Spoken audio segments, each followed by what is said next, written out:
George पंचम को जब ये गाना सुनाया गया उसके समझ में नहीं आया, तो उसका भाषांतर जब उसको अंग्रेजी में सुनाया वो बहुत खुश हो गया। उसने कहा मेरी बीवी ने कभी मेरी इतनी प्रशंसा नहीं की, ये भारतवासी तो उससे भी ज्यादा कर रहे हैं। फिर उसने पूछा किसने गाना लिखा, तो बताया गया रविन्द्रनाथ टैगोर ने लिखा। ये बहुत बड़ा झूठ है कि हमारा राष्ट्रगान किसी अंग्रेज राजा की प्रशंसा में लिखा गया था।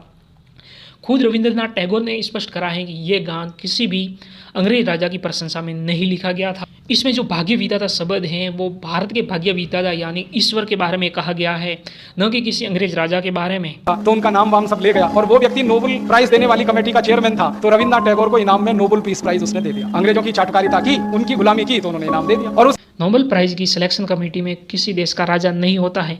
इस बात को आप इंटरनेट पर वेरीफाई भी कर सकते हैं। ये बात सबको जानना बहुत जरूरी है कि रविंद्रनाथ टैगोर को नोबेल प्राइज चाटुकारिता के लिए नहीं बल्कि साहित्यिक प्रतिभा के लिए मिला था। वो छाती से लगाकर रविन्द्रनाथ टैगोर रखे रहे। महात्मा गांधी ने उनको इतना कहा कि ये वापस कर दो, ये गुलामी की निशानी है। रविन्द्रनाथ टैगोर ने कभी वापस नहीं किया। उस समय भी नहीं किया जब अंग्रेजों ने जलियांवाला बाग हत्याकांड कर दिया ना 1919 में। सारे हिंदुस्तानियों ने राय बहादुर की पदवी वापस कर दी अंग्रेजों को। रविन्द्रनाथ टैगोर ने ये इनाम वापस। नोबेल प्राइज को लौटाने को लेकर गांधी जी ने रविंद्रनाथ टैगोर से कोई बात नहीं करी थी।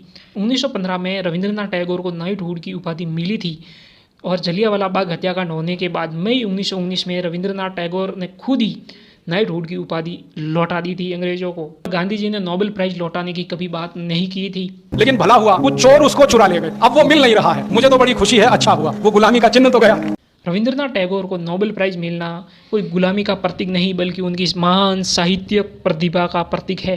उनका नोबेल प्राइज 2005 में चोरी जरूर हुआ था, लेकिन ये बात अलग है। इस वीडियो में राजीव जी द्वारा बताए गए सारे के सारे पॉइंट गलत हैं, इसलिए इतिहास पढ़ना बहुत ज़रूरी है। इतिहास में कोई बात मानी नहीं जाती बल्कि जानी जाती है, इसलिए किसी की भी बात को ऐसे ही मत मानो, उसको एक बार वेरीफाई ज़रूर करो। धन्यवाद।